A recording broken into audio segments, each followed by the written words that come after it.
Hello, Jojo. Hey, Irule. Why don't you sit up here, Punky? Hey, Rhonda.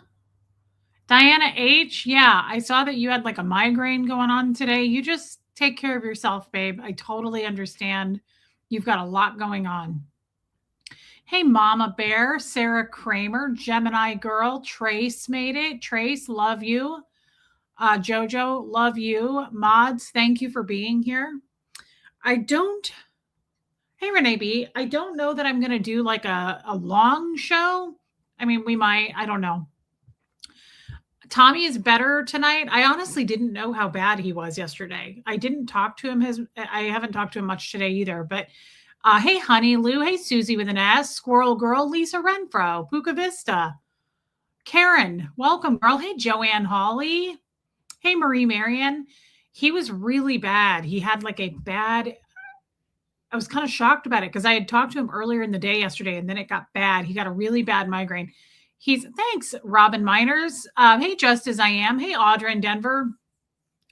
He is prone to migraines bad. And it hit him hard last night. And so he did like a 10-minute show. I didn't see it. I missed it. Hey, DS Kitty Diane. Hey, Annette Faber. Hey, Jan. Hey, Liz Tricks. And, we skipped our show last night. Jen Finberg, love you, babe. And so I'm going to do it with him tonight. I already said, hey, Nancy Jane. Oh, yeah. Moving from one state to another, Nancy Jane, is really hard to do. It's difficult. Hey, the newest nuts. Hey, Buffy. Hey, Armine. Thank you. Hey, Mimi. So anyway, the point is, we're going to do a show together tonight. I already triple checked with him because I was like, I'm not in a hurry. We don't have to do this tonight. And he said, no, I want to. So love you too, Trace. And it's going to be on that dude, Rex, whatever his name is. And he just pled guilty yesterday. And I am curious about it. I probably will listen more than I'll talk tonight just because Tommy's full of the information. Hey, HBH. And I'm not. But we're going to do a show on his. Hey, Lady O. Hey, Don Clark. We're going to do a show on the boat tonight about that at 8:05 our time, which is Central. I'm looking forward to it. I just don't know. And I honestly don't have a lot of a topic tonight other than, oh my God, Tash Bits is making broccoli. Hey, Gaslit. Where the heck is Original Ann when you need her? Aspire to Inspire. Hey, Sarah Crawford. This is what you do. It just starts usually with one. And you're like, oh, God, roasted broccoli. And then it starts shimmying. And then you do this. And sometimes you can talk to yourself and go, yes. I actually took a picture of that broccoli. It's not a joke. You think I'm kidding? I was eating that broccoli and I was thinking, this is like candy to me. You know what else is roasted like that is like candy to me is Brussels sprouts. Yes, right there. Hey, Tampa A. Please share the color. This is number 90, but this is the old Sephora lip stain. It's not the old one, number 90. It's my favorite summer one. 90, 91, and 93 are my favorite. Hey, Panda. I took a picture of my broccoli. This and roasted Brussels sprouts the same way are like candy to me. That's what mine looked like. I like it kind of burnt though. Like I really roast it. I like it crunchy. I don't like it super, super charred, but I like it like that. I took a picture for you guys. Hey, Julie. Yeah. Oh, I've never done it with bacon, Jojo. With butter, olive oil, and bacon. I would do that if I cooked it myself. I need bacon to be super crispy and crunchy if you're going to like sprinkle it on something. And to me, nothing is worse than getting like a salad or a baked potato, anything with bacon on it. And the bacon's like chewy. You know what I'm talking? It's like fat, chewy chunks. I do not like that. Yeah, Gaslit. Hey, Katie did it. Hey, Tennessee girl. I use pure organic olive oil that I get at Costco. I know, Rhonda. Tennessee girl started that conversation last night. It was so funny. Hey, DNV. Hey, we. Yeah, Jen. It was so good. Hey, Teddy Bear Scott. I really enjoyed seeing you in the lives. I like it extra crispy, just like my husband's. That's so true, Tash Bits. Truer words have never been spoken. Hey, Jody. Tennessee girl, you were so funny last night. Hey, Anna Banana. Um, so I don't have DNV says, what temperature do you roast it at? Hey, Rhonda McNeil. I don't like to F around. I don't like to wait. So I have now kicked it up to 475 because I already have to wait forever to roast it. When I made it, I put it in at 475. It probably took 30 minutes, even at that. It takes a while. Like for me, I don't know. I don't know if it's my oven or I don't know if I kept checking it after about 20 minutes and I just wasn't ready. What fragrance brand were you referring to at Sephora? I was laughing. Oh, are you talking about a short? That was so long ago. Are you talking about the guy? I should probably go watch the short and then be able to answer your question. Oh, I love Brussels sprouts so much. I like in restaurants ordering like an appetizer of Brussels sprouts with like chili glaze on it. Oh my gosh. But I like anything spicy. I don't know, Mama Bear. I don't buy my fragrance at Sephora. So hey, Kim is Blue. It had to have been probably that dude that was testing fragrance because I don't get Sephora fragrances. My fragrances I buy are not from Sephora, I guess is what I'm trying to say. So I don't know. Although I will say this, Angie Moe, I hope she's doing good. I know she's doing okay. I texted with her the other day. She's just keep praying for her or sending non-prayers. Hey, Pat Jonas, Angie Moe gave me a traveling, like a spray fragrance. Oh God, Rhonda McNeil, I love them so much. Angie Moe gave me you either know or you don't know. Hey, Natalie, I love the smell of Moroccan oil products, and I use Moroccan oil's dry shampoo. I use their oil on my hair too, and that's about it. I don't like the rest of their products. I do not like their shampoo and conditioner, but I love the scent of Moroccan oil. They made a Moroccan oil perfume because people love the scent so much. And Angie Moe bought it, I guess, in like a little spray tube and she didn't like it on her skin. So she gave it to me and I tested it and now I want a full thing of it. It smells so good. It's so good. And I am really, really funny about fragrance. Also, Scientologists were never allowed to use anything fragranced or especially perfumes, body sprays. I mean, you could barely get away with getting like a deodorant. So now I'm stepping into the world of smelly fragrances and I have two that I'll wear forever and I don't need to find more. Like my favorite fragrance ever in this world is Mojave Ghost is the name of it. And it's my top two. They're equal to me. They're both my favorite. The one that Katie Fulton got me. What was it called?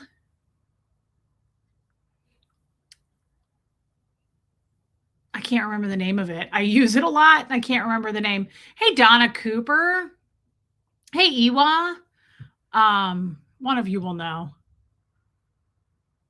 Oh gosh, Baccarat Rouge. Thank you. That's it, Honey Lou. Thank you. Baccarat Rouge. There she is. Hey, Original Anne. Lisa Renfro. I mean, so she says, why the heck not? Hey, Kat. Guys, it's the same thing. Scientology, it's like no breastfeeding. It's just like, oh, Jen Finberg, I've used every dry shampoo under the sun. I've ordered, I mean, you know me, Jen, I only wash my hair. Hey, Shell, like in the winter, I wash my hair like every 6 to 7 days. In the summer, I sweat, so I can't go that far, but I try to push it to 4 to 5 in the summer. I use dry shampoo at night and in the morning. I just constantly am spraying my hair with dry shampoo. The Moroccan oil, see, and it also gives a little bit of volume. To me, it gives a little bit of lift, a little bit of texture. I just love it.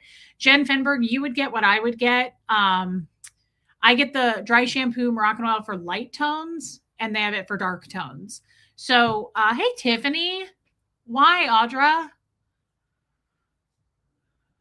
I always have like 3 bottles of it in stock in my cabinet. I buy it on Black Friday and it usually lasts me for the year, but that's one, like I have like probably top 4 products that I have to have bulk in, Like I can never run out of. It's my favorite thing is what I'm trying to say. Like there's certain skincare, hair products that I just always have to have at least one in the chamber. Like I never want to run out.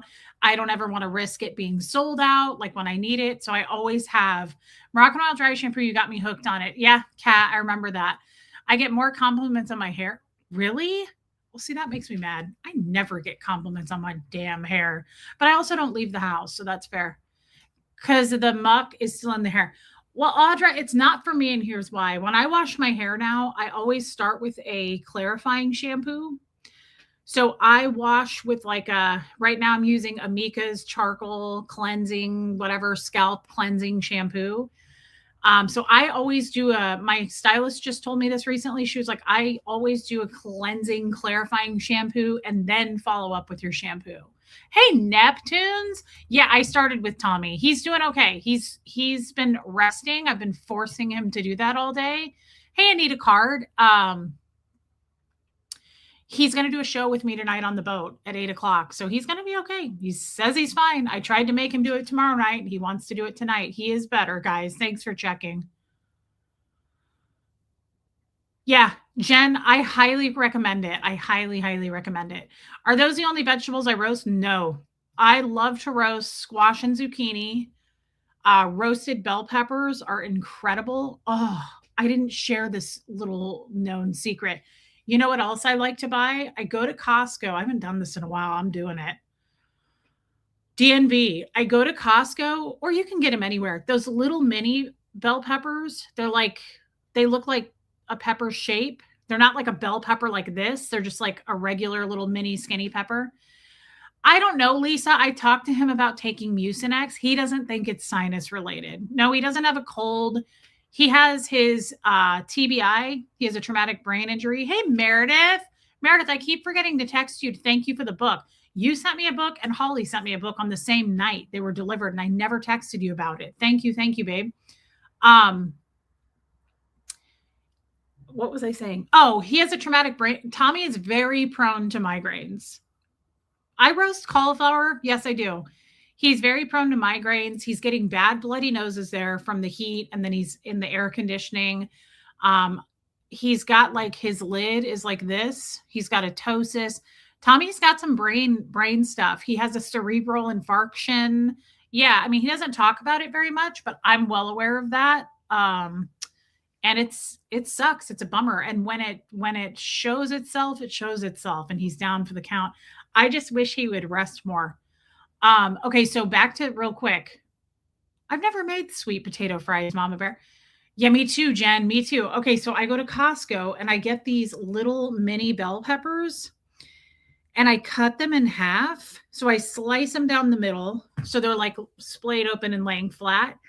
I get all the pepper seeds out of. They're not spicy. There's zero spice to them. I wish they were spicy. I've done this with jalapenos. I did it with another kind of pepper too that was spicy, but I can't think of the name of the pepper. So I've done it with jalapenos, and I do it with these non-spicy bell peppers, and I get all the seeds out. And then, guys, I forgot. I haven't made these in a long time, and right now I need it bad. I want it. Okay, so I take a bowl and I get a block of cream cheese. And then who has heard of Boursin cheese? I buy it in the 3-pack at Costco. Otherwise, it's really expensive at the store.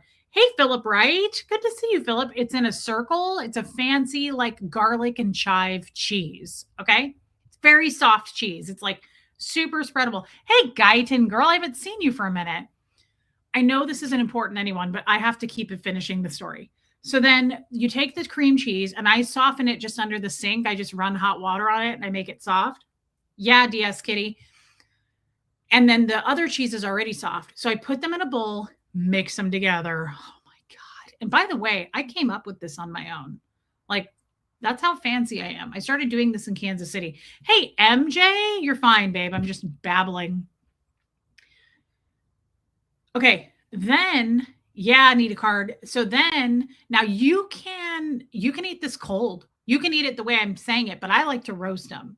Shishito peppers are so good. I cook those on the stovetop with thick salt, chunks of salt. Okay, so then I put these on a cookie sheet with parchment paper and I stuffed the peppers with the cream cheese and then I load it up with everything bagel seasoning and I roast them. Now, I've done it cold too. You can just put the cheese in it and eat it, but I like it roasted. It makes it really soft and chewy. It's delicious. Hey, Just Joan. Yeah, he'll be okay. This happens to Tommy. It's regular and he goes so much, he streams so much and then he doesn't stop. Hey, MLG gamer, and it's like I don't push him because I don't stop either. Like I hardly ever take days off. I wish I had taken today off. I started my period today. I have horrible cramps and I'm sunburned. So I'm like tired and I feel worn down, but I don't take a day off either. I usually don't. I'm like, nope, people are waiting on me. I don't want to do that. Um, I love Me Too, Tennessee girl. Me too. That cheese, prepare to have mind blown. Buy mushrooms, pop off the tops, insert the cheese, top with panko breadcrumbs. Oh, yeah, MJ, I have no doubt that's amazing. I love, guys, this is why I think I'm just a natural vegetarian because I'll eat meat. I don't eat it very often. Not gonna lie though, I did buy the Costco microwave bacon because it comes in like there's like 50 pieces of it and it lasts forever and Huxley eats it. But I do like to take a really good heirloom tomato and it's going to be that season and make a BLT. I need a drink. It's so good. I feel like something just flew into my throat. There's so much shit outside. Hold on.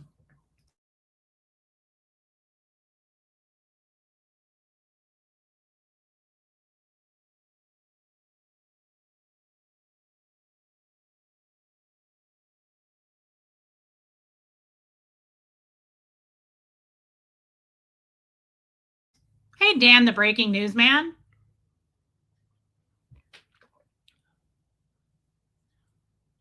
And, speaking of DNB, you just totally made me think. Josh had his follow-up visit today with the surgeon about his brain tumor. I hope that went well. That was today, right? I think it was today. I don't even notice that I have a sunburn HBH. It really doesn't hurt.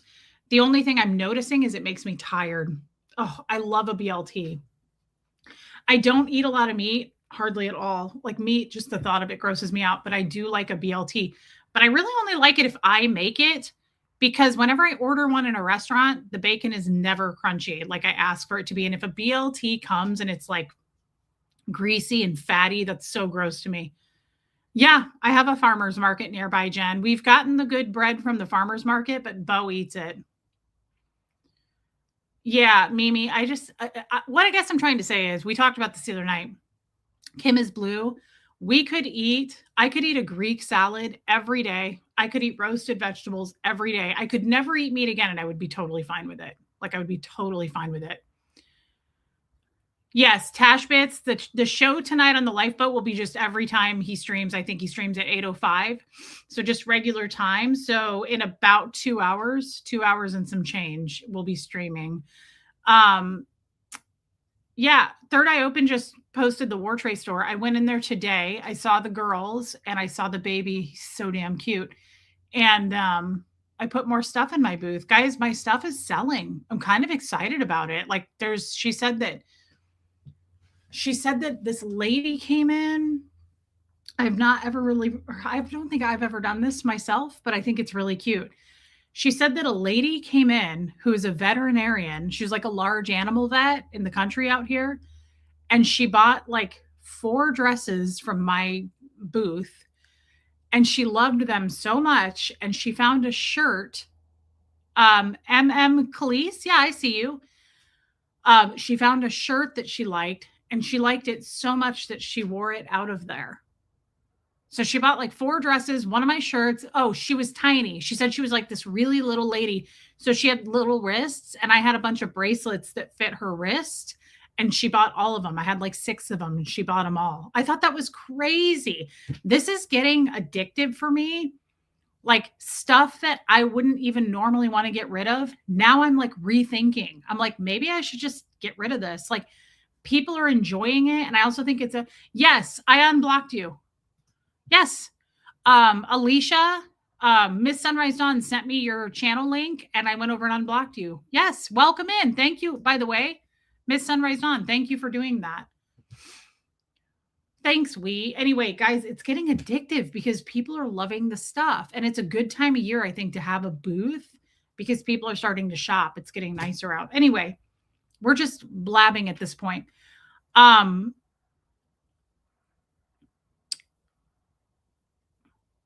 You do. Thank you, Jody. And yeah, Robin Miners, you have to part with the excess stuff. And so now I'm just looking at stuff and I'm like, Robin, I'm looking at stuff and I'm like, I love that, but I've had it 7 to 10 years and I think I've worn it 3 times. Like it's time to let it go. That's the other problem. I have so many clothes. I have so many pieces of clothing and jewelry and all of that that it's almost like I only wore it 3 times because I have so many other clothes. Like I don't cycle through it like I normally would. So thanks, Joan. I love Just Joan. I saw someone in a meeting today with golden geese. I'd never heard of them before you. Yeah.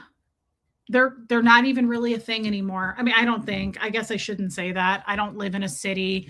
People wore them a lot in Kansas City. They probably have them a lot in LA, but I don't know if they're like a fad that came and went. I have so many pairs of golden geese I need to go through and get rid of. The problem with those, Meredith Lynn, I went and looked the other day at all of mine and I was like, I only found one pair I wanted to sell, which is stupid because I don't, Robin, help me with this. I don't wear them. Hey, Alana, I don't wear them, but they're so cool and they're so unique. And my style changes a lot, but I will say there's nothing cuter. I definitely think I've made money this month, Margie Barr. They've sold a lot of my stuff. But Robin, hey, Nicole Hazelmiller, I get hey, Jane, does anybody get I feel like I sound like my stepdad, only on a poor scale, and he's not poor. Whenever he'll talk about some like house he owned or some big piece of property, he always regrets it. Or a really nice car he had. Since I've known him my whole life, he's always like, I wish I wouldn't have sold that house. I wish I wouldn't have sold that car. He always says it. There was this really nice area of Kansas City called Mission Hills, and he had houses in Mission Hills way before I ever met him, like back when he had his kids were little. And they were some cool houses, and he drove us by to see them, and he was always like, I wish I had never sold that house. One of them turned out was really haunted, and that was the reason he sold it. He said it was so haunted he couldn't sleep at night. He got divorced and his kids were grown, and it was so haunted that the dude was like he said that when he would travel, his next door neighbors said, there's some man that sits in your backyard in like a long coat and a hat. We can't see his face, but we don't know who he is. There was a literal ghost. He would set off the house alarm, he said. He said at night, the refrigerator door would open. He said he would hear him going up and down the stairs. So I'm sure he can't be too upset that he sold it. Hey, cheap chick. But I'm serious. I feel like my stepdad. I'm like, I don't want to, Robin, I don't want to sell something and then I'm sad. Here's the thing about my golden geese. I know Neptunes, but they're very one of a kind and they're so cool. And when you pop those on with a damn caftan in Ecuador, you feel, yeah, Mission Hills is really nice. You feel incredible. Like they're so cute. Bye, Irule, have fun. They're so cool with certain outfits. Are they the most comfortable shoes? No. Like would I walk miles in them? Absolutely not. But they're so cool. I'm having a hard time with those. I haven't decided and I can't quite do it. Here's the other problem. I could easily get $250 for a used pair of those easily on Poshmark. So I also don't want to just be like, I don't need these and put $100 price tag on them. Those shoes new, hey, Jason, are like $600. So, and once they make them in small batches and they're handmade in Italy. So it's not like if you see a pair I'm wearing, you would not be able to go online and just buy them on their website. I realize I'm also babbling again, and this is such a waste of your time. Hey, Ruby.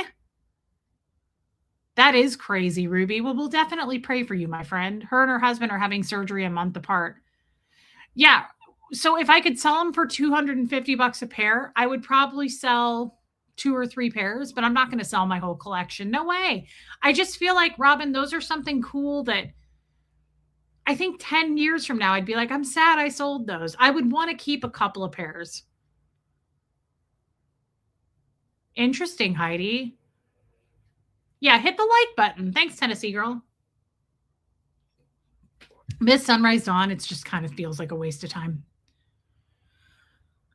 I don't get why you would wear closed-toed shoes in Ecuador. That's sandal weather. Margie Barr, you're not wrong, but here's the thing. Yeah, Kim, here's the thing. I agree with you on that, but I really, really love styling tennis shoes with like a jogger or tennis shoes, even with a caftan. It's not tennis shoes. I take that back. Sneakers. Sneakers are different than tennis shoes. A sneaker is more slim, sleek, and it looks really cute with certain dresses. And my sandals are not all super comfortable in Ecuador. No, I'm not, Anne. In Ecuador, I walk about 3 miles a day. So I want to at least have a shoe like that on if I'm going to be walking that much with Tommy. My sandal, that's not true. I love Birkenstocks and I could walk miles in Birkenstocks. Those are super comfortable. But otherwise, like most sandals are like fashion sandals. They're not something that I would want to wear like out walking. So what I usually do in Ecuador, I'll carry like a beachy bag and I'll put my sandals in it and wear my sneakers. And then when I get closer to where I'm going, like if we're going to dinner, I'll switch out my shoes.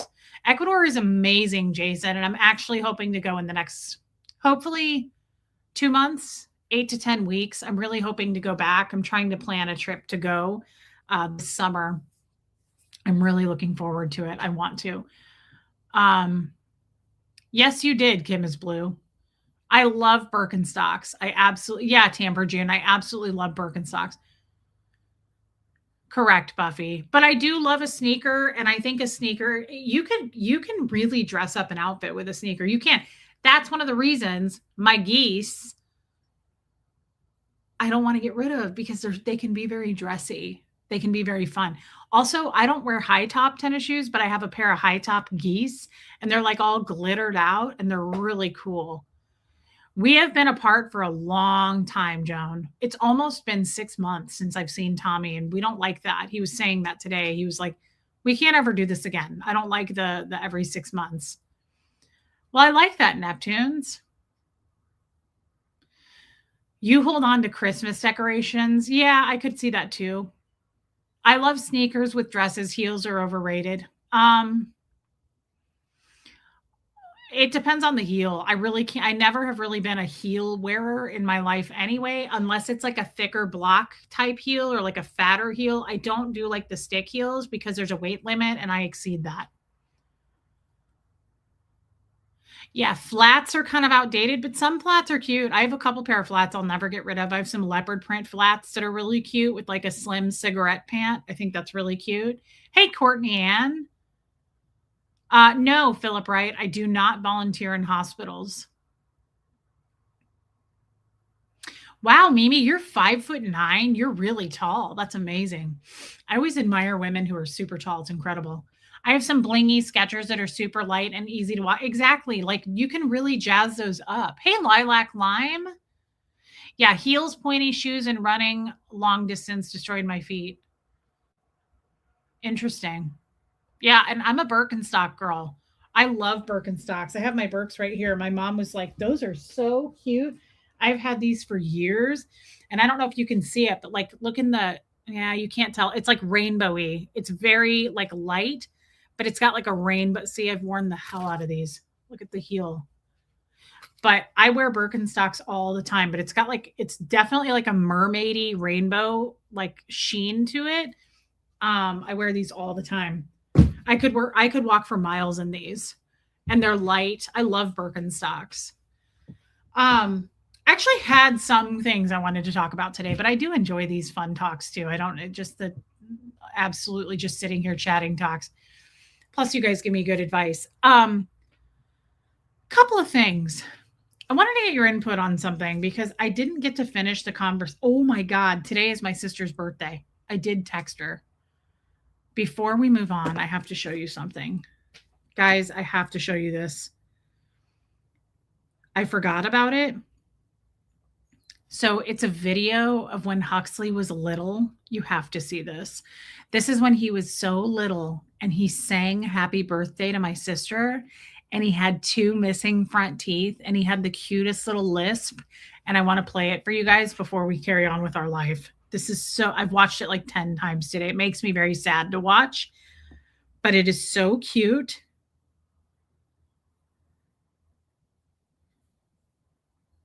Okay, hold on. Are you guys ready? Oh, I should wear the Dahmer glasses for the next show, but Tommy doesn't love these. I was going to wear my black ones on the next show. Guys, look at how little Huxley is. Happy birthday to you. Happy birthday to you. I just have to say, she was about to get married. So she's married to Uncle Chris. So listen, because she's still married to him. Happy birthday to Bree. Happy birthday to you. Aww. Aww, Tyler, we hope you have a lovely day. I hope you have a lovely day. I'll see you in June. Aww. We're going to have lots of fun. So nice. A lot of people are going to be at the pool. That's right. Yeah. And the party. Yeah. And Aunt Bree and Uncle Chris are finally getting married, man. So glad you're getting married. Yeah. Woo! All right. Nice little Sunday dance. Brianna, I'm talking from afar because I woke up recently and I'm just not looking great. So, but happy birthday. We love you. Love you. And we'll see you soon. We wish we could be there. Hi, Uncle Chris. Make sure you say hi to Uncle Chris because Hi, Uncle Chris. we don't want him to feel left out. I bet you're gonna really love it when you get married with Bree. I bet that's true. Who wouldn't Yeah. want to marry Aunt Bree? She's the marrying kind. She's quite the lady. Yeah. All right. We love you guys. Love you. Bye. Bye. Happy birthday. Was that so sweet? I have watched that so many times today. There's so many mixed emotions about it because Huxley was so animated. He was so silly and like goofy and made me laugh so much. And it makes me sad because he just kind of got more and more serious as he's gotten older and it never stopped. And like, he's just not like that anymore. Thanks, Bella. Yeah. Original Anne, that video made me so happy to watch. He was so cute. He was so full of life, but he wasn't like we talked about last night. He wasn't like a crazy little boy, like running around trashing stuff. He was just like it's so cute. It's so cute. I couldn't stop watching it today. It was so sweet. And I miss that. I really miss that. Like in a lot of ways, I wish I could do it again because I just think, God, as much as I'm like, I don't know if I like kids. I do like kids. Like I love kids. I think that's just, I was talking to the baby, to Ellie's little boy today. I think he's like 6 months old and he's so flirty and he's so like reaches for me. And I was just talking to him today and I was putting stuff in my booth and he just sits there and watches me. And it's so sweet. And I just, it's bittersweet because he's still Huxley's more sweet now probably than ever. I mean, he's like, once he finds out I'm on my period over the next day or two, he's going to be like, do you need me to get you anything? Do you need any Advil? Are you hydrating? Like, he's such a good kid. He's so sweet to his mom and he's good to women. Quite honestly, Huxley is very, very, whenever we're out in public together, I see him like run. He'll run at like top speeds to get the door for a woman. And he's just a really good kid. But I get sad. That's bittersweet because I didn't get to spend as much time with him as a child as I would have liked. And you guys know that story. My youngest is Brianna, and it drives her nuts. She isn't. I could hear her yelling over him saying, "Bree." She doesn't like to be called Bree. That's crazy. That's all I call my sister. I don't ever call her Brianna. I mean, that's not true. I do call her Brianna, but I've always called her Bree. He will. Neptune's lioness. Hey, Debbie.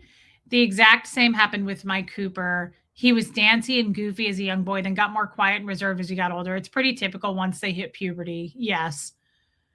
I know, Anita Card, sort of, yes. You've got the rest of your life, and the best part is it's outside the cult. Yes. Hey, Marissa Martin. Thank you, Ghostwriter.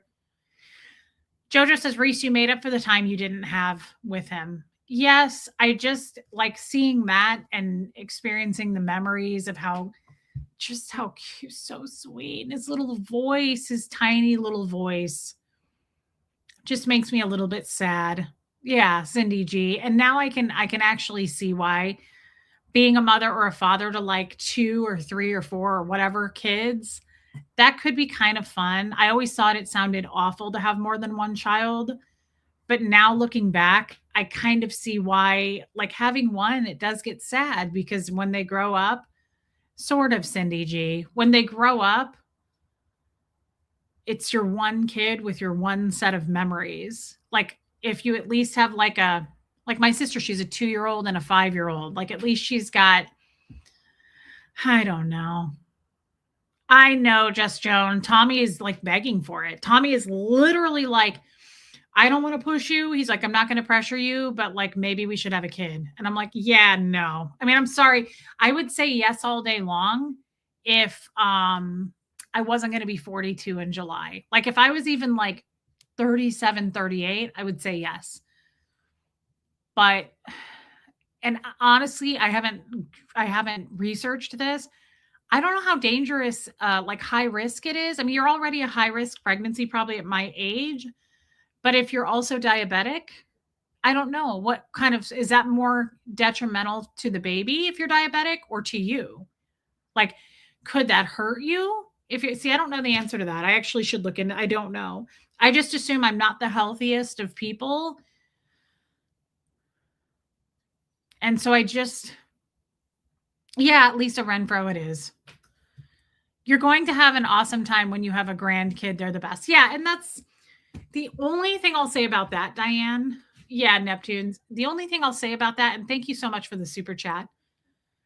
I don't know that Huxley's going to have kids, guys. And I know it's way too soon to tell. I know all of you right now are going, how would you even know that he's 16? Thank you again, Diane. Yeah, Joanne, I don't know, guys. I could see Huxley lone wolfing it. I could see Huxley never getting married. I could see Huxley, yeah, Renee B, although she had type 1 diabetes. You could definitely have a nanny and a maid and a cook. No pressure. That's true. In Ecuador, you could. I had my second at 40. It's more common than it used to. It is very common. I mean, here's the thing, guys. Brianna, my sister, today turned 46. She has a 2-year-old and a 5-year-old. So she's an older mom. I don't think it's uncommon at all. Hey, Charlene. Yeah, Steel Magnolias a little different. She was type 1. Shelby in Steel Magnolias, she was type 1. Her whole diabetes was very different than mine. Is very different than mine. Yeah, Cindy G, you'd have to be very careful. And I don't know too, can you take diabetes drugs when you're pregnant? I don't know the answer to that either. I mean, I would think absolutely true. Probably you can't go off diabetes medication. I don't know. And here's the other thing, guys, in all seriousness. Yeah, that was so sad. Kim is blue. In all seriousness, so Tommy just had a vasectomy for me. He just did that. We've been talking about it for years, and he finally just did it. I take pills, Charlene. What the hell are the chances if he were to go get that reversed anyway? Like the chances are not very high that it would work anyway. That's how I look at that. So I don't think it was meant to happen. I don't think it's meant to be. I just see that video of Huxley and it makes me feel a little mopey about it. Yeah, Tennessee girl. And so I agree with Diane. I would love, love, love one day to have grandkids. And I hope I do, but I would never pressure Huxley to do that. I don't want to be one of those people that's like, give me grandkids. Mama Bear, Tommy and I laughed about that. Adopting someone like me and someone like him, the chances of us getting approved for that would be zero, probably. Here's the thing, too. Just Joan says, get it reversed, and if it happens, it happens. Yeah, but at some point, I'm not going to want it to happen. So let's say he gets it reversed. He doesn't even live here, right? So let's say he gets it reversed and it takes 3 years, right? I don't want to get pregnant at like 45, 46 years old. If I was going to do it, I'd want to do it now. I don't know. We don't know, right? So, okay, Tash Bits. You're going to be 42 and in 2 years, which brings you to 44. Then it takes time to get pregnant. Exactly. Yeah. Cindy, that's incredibly expensive in vitro. My sister did it that way. Yeah, guys, I just don't think it's at the top of my list of priorities to have another child. I think that I get emotional about it. I'm not being logical, right? There's a difference. I think I'm being just emotional and mopey, and I feel kind of sad that I didn't see. We talked about this the other night. Both of us didn't get to experience parenting to the fullest for either one of us. And how old are Tommy's kids? Spanx is like 32 or 33, and she is like 21, I want to say 21, 22. Yeah, Tennessee girl. Interesting, Mop Man. Different countries have different criteria for adoption.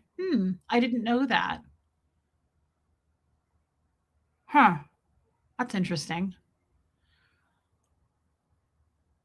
Yeah, just Joan. I agree. I agree. There's just a lot of moving parts and it costs money to get there. So we're figuring it out.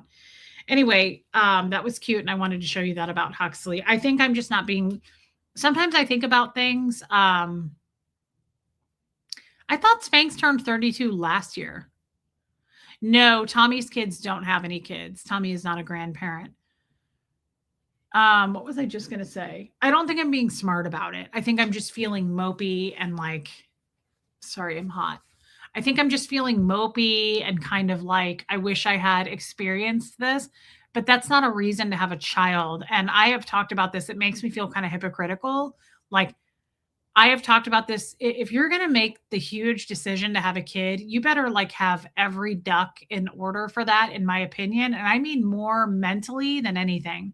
Like, you better make sure that you are super stable with the person you're going to have a child with. You better make sure that like you are prepared to raise to a fully functioning adult, like mentally, therapy wise, that kind of stuff. Looking back on it, I'm like, man, I see so many messed up people, including myself, because the parents were selfish assholes and caused a lot of trauma for that kid and fought in front of the kids and all of that. I just think there's a lot to go over and think through before you just decide, let's have a baby. You're allowed, I love that. And you're allowed to grieve what was taken from you and feel, what does wistful mean? Is that a word? Wistful? Never heard of that before. I know, Tampa A. Don't even get me started.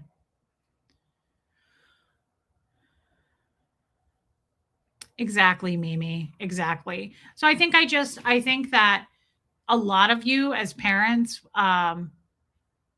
yeah, she's April 9th, Pat. And then my mom's birthday is in like 2 weeks.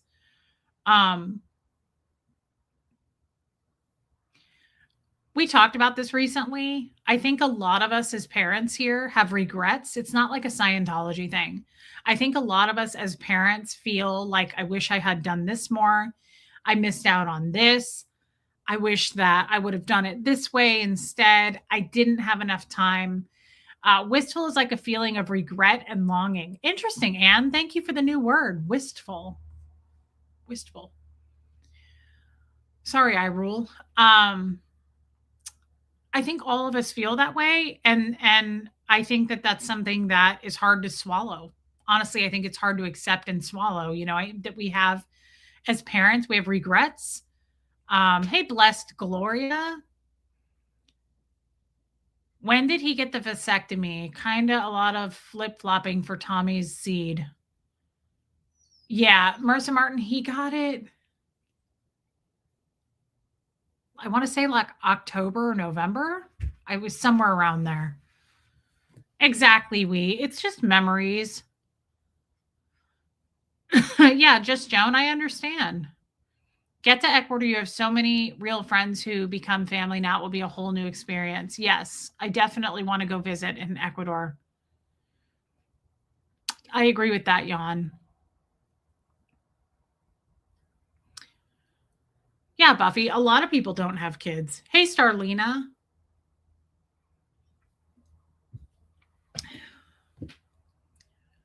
And I said before I wanted to show you guys that video, I wanted to talk about something. I don't quite know how to bring this up. It's not anything bad. I had a conversation with someone the other day and I didn't get to finish the conversation. And it was one of those things I wish I had. Something came up and we both ended up having to end the call. But I have a question for you guys, and this is kind of a weird, I don't know how I want to word it. I had somebody come into my life who was a friend and say to me, I'm pulling away from you because I just don't really, we've kind of talked about this a little bit, but I want to get your opinion on this because she disagreed with me strongly and it kind of weirded me out. And I was like, really? I don't want to say, I don't know. It was just, it ended abruptly and I wish it hadn't because I wanted to finish the conversation. We couldn't. We've talked about this before. How would you feel if you had a friend, a female friend, who came to you and said, I'm just pulling away now. Like, I don't really basically want to be friends anymore because I don't like the choices that you've made in your life as of recently. Like, I don't like the choices that you're making in the relationship you're in. I don't like the path that you're going down in your life. How would you deal with that?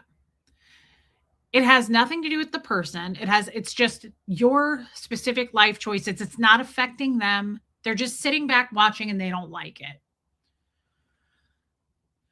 The way I dealt with it was I said to the person, I said, okay, like that's fine and fair. And I think that you should protect your mental wellness first. Like you come first, right? Like it did hurt my feelings it hurt my feelings for sure. But the first thing I responded to this person is I said, I'm glad that you are respecting your own, like you're self-aware enough that like you're not liking something and you're taking that step back. I have to be honest, guys, that was the first thing I noticed was good for you with your self-care game. That's how I felt at first. I was like, what's the alternative? She just pretends to like my choices and she becomes a fake friend. No, I kind of like that she spoke up for herself. I have to be real with you there. Like I was like, put yourself in those shoes. If there's something you don't like, are you going to force yourself to like it? If you feel like it's not working out anymore, it's not natural for you, you don't even have to give a reason, but she gave a reason. And the reason was, I just don't like the way that you're living your life right now. I don't like your choices. I think it's fair. It definitely, no, Trace, it definitely hurt my feelings. And I said, okay, like, thank you for letting me know. And I look at Aaron and Jenna. Why does it bother outsiders? Why does someone's relationships impact outsiders or impinge upon the relationship between them and the friend? Great point. And not everybody knows who Aaron and Jenna are, but most people do. The new people may not. That's a great point. I agree here with original Ann. And this is why I only really want friends like what Ann just described. We did a show once and someone brought up Aaron and Jenna and how they're back together again. And can you believe they're back together again? And my response was that, what do I care I don't care if they break up 30 more times publicly and get back together. I'm not going to have an opinion on that one because I've been there. We've all kind of been there. I feel like when you're done, finally, you're done, and only you can decide that. And so if you teeter totter and you go back and forth, you go back and forth. Like, why are you going to get mad at Aaron and Jenna for that? I guess is what I'm saying. It's odd. Who cares? Honestly, who cares? Like, and you're going to go, well, I care because they drug us into it. Right. I did that with me and Tommy. I get it. But somebody sent me the most beautiful message yesterday. And I got to say, I'm not going to say her name. She sent me the most beautiful message. Listen to this. I don't know who this person is because she has a different YouTube name. Listen to this message. I haven't ever missed watching a video of yours ever since Aaron's first show with you. I witnessed you and Tommy fall in love. Magical moment. Yes, I survived the drama and I still love you both. No idea where that came from. Came out of left field, but I loved it. It made my whole damn day. You know why? I don't care if you still love me or you still love Tommy or you hate me, but you love Tommy or you love Tommy, but you hate me. Well, I don't care. That was so mature. That was such a mature, adult ass thing to do because she recognizes this doesn't have anything to do with me. This is YouTube, right? Like some of you I'm actual in life friends with. Some of you I'm just friends with here. Either way, I consider you a friend, right? But I loved how supportive, one, that was, but two, it's actually not about the support to me there. It's about the absolute maturity of that individual. I was with you from day one. I watched you guys fall. I watched the shitty drama. You drug each other through the mud, and I'm still here and I still love you both. Amen. Thank you. Right? That's how I feel about Aaron and Jenna. It's like, why should I have an opinion on these two breaking up? First of all, I'm not even friends with these people. What do I give a shit? I don't care if they I don't care if they become polygamists. I don't give a shit. It's not my, this goes back to, I have a friend who's dating someone I don't like. Don't like the dude. She has no effing clue. I've never let on that I don't like him. I've only shown support because to me, that's what a friendship is. I'll be here for if you guys break up, but I'm not here to feed into your ear and tell you how much I don't like that guy. Why? I'm not having sex with him. I don't live with him. He's not buying me dinners and taking me out. Why should I give my input? It seems very entitled to me. It's like, well, let me tell you how I feel. Why? I mean, if I want to know how you feel, I'll ask, but like, I don't need a rundown of how you feel about me and Tommy. And most of you, I know where you stand. That's okay, Holly. Love you, babe. So that was so mature of that woman. And if you're watching or if you catch the replay, thank you. I screenshot that and sent it to Tommy. I was like, this is it's not about the praise. I appreciate the validation, but it's not that for me. It's incredible that your maturity level has just blown me away. It's just through the roof, right? It's incredibly selfish and mentally cruel to share how you feel about a friend's relationship unless they express, hey, I need your advice. What is the end goal? Exactly. I don't want a friend like that. I just don't want to watch their toxic cycle. It's not interesting. It's abusive and very Scientological. Well, that's fine. And the good news is you have a choice, right? Just like watching me, it's exactly Tash Bits. It's a great point. But nobody is forcing that on anybody. They chose to make it public. Hey, wine. I'll have regret the rest of my life for what I did, making me and Tommy's relationship so brutally public, right? But I also lived and I learned, and a lot of people still accepted and loved me for it or forgave me for it, right? So it's like, I don't know. At some point, you kind of have to let that go. Thing is, you and Tommy are part of my world. If you were to fall apart again, it would hurt, but this time I would know you both tried. Yes. And I don't care about Aaron. Right. I mean, some people watch him, some people don't. I don't care about him either. You and Tommy learned from your past and worked on yourselves in order to be together. That's admirable. Thank you, Tashbits. It's true, too. We have worked and come a long way. Both of us have matured. I would say me more than him. Sorry, this shirt keeps like sliding down and I want it pulled up. I feel I have matured and learned way more because he was already more mature than me. But so it leads back to this.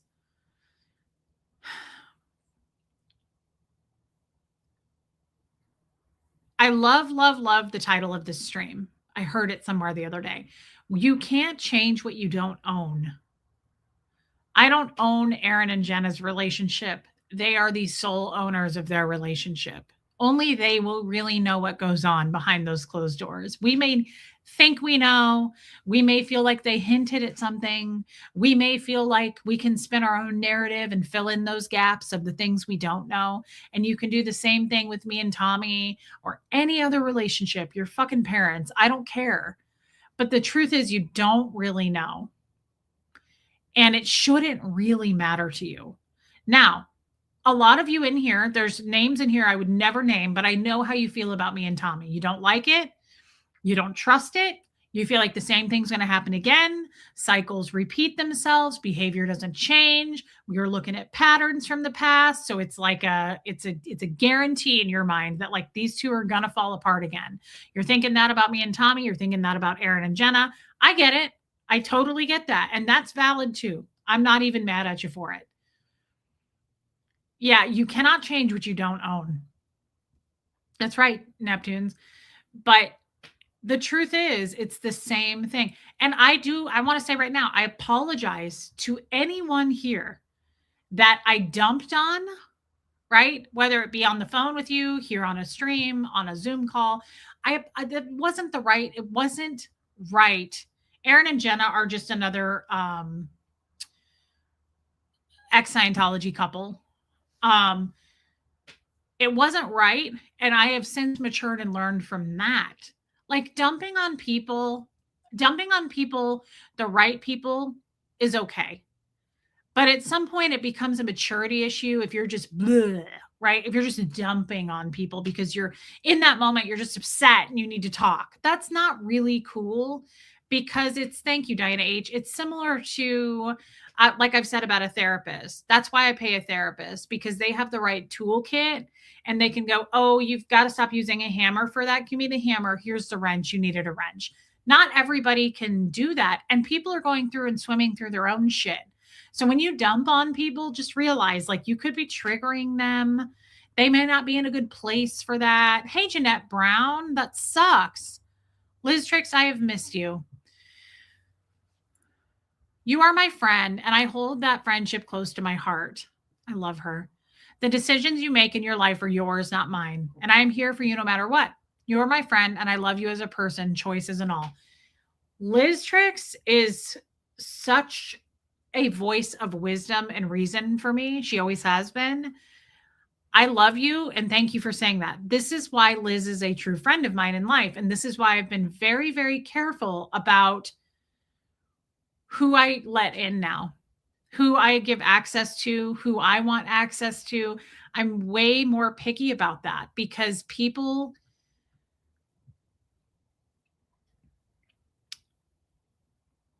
I just watched something I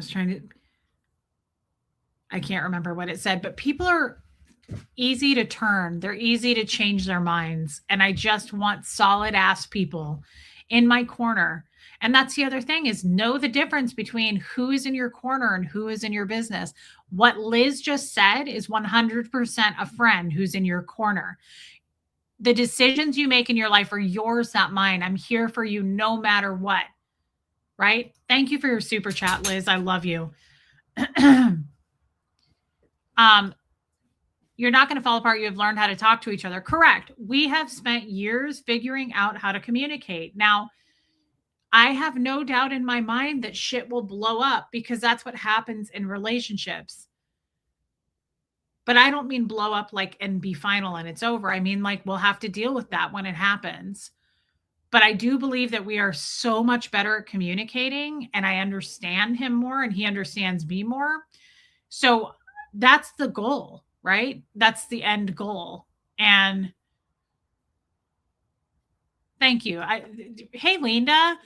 I love you both, but your relationship with Tommy or Aaron and Jenna's relationship are not my business. I'm here for you regardless. Well, here's the thing. And a lot of people would argue this. Okay, so I want to get into what happened with my friend.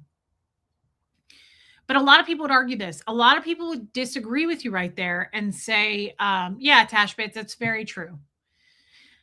A lot of people would say, thank you, Anna Banana. I really do. A lot of people would say, but you did make it our business, right?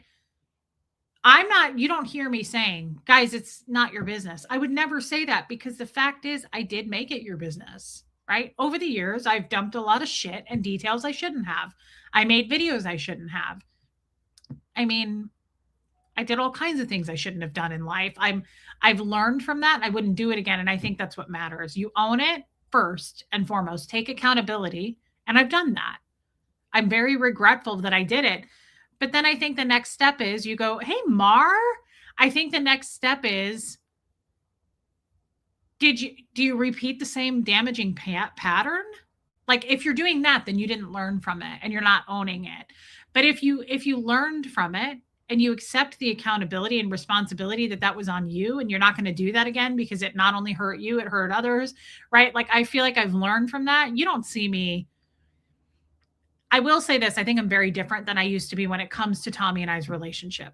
You don't see me getting super dirty about it. I'm not like, I mean, there are times I love to get silly and talk about sex, but I'm much more, I feel like, mature about it. And I don't have any intentions ever of dumping. Learning is what it is all about, Neptunes. And I've said this. I only want to hang out with people who know their F ups and just own it and move on. The point of life is to skip making mistakes. It's how do you deal with it once you've done it? That's character to me. Like if someone comes up to me and goes, hey, Erica, hey, I'm really sorry the way I dealt with you about that. I feel bad. I was having a terrible day and shouldn't have said that to you. Who cares? You forgive them. And that's a beautiful person right there with a big heart. You're missing it, right? It's not what did they do? They're going to do stuff. People are going to say and do things they wish they hadn't, but do they own it? How do they deal with it once they make that mistake? That's really all I'm interested in. Yeah, I won't. But so the point is, this friend reached out and said, I don't like your life choices. I don't really like that you're back in this relationship again. I thought you were done.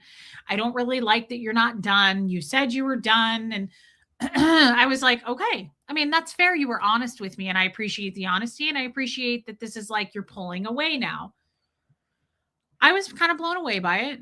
And I just said, so like when someone comes in here and goes, Reese, I haven't watched you for a year. I had to pull away. Hey, Nancy, what do I say?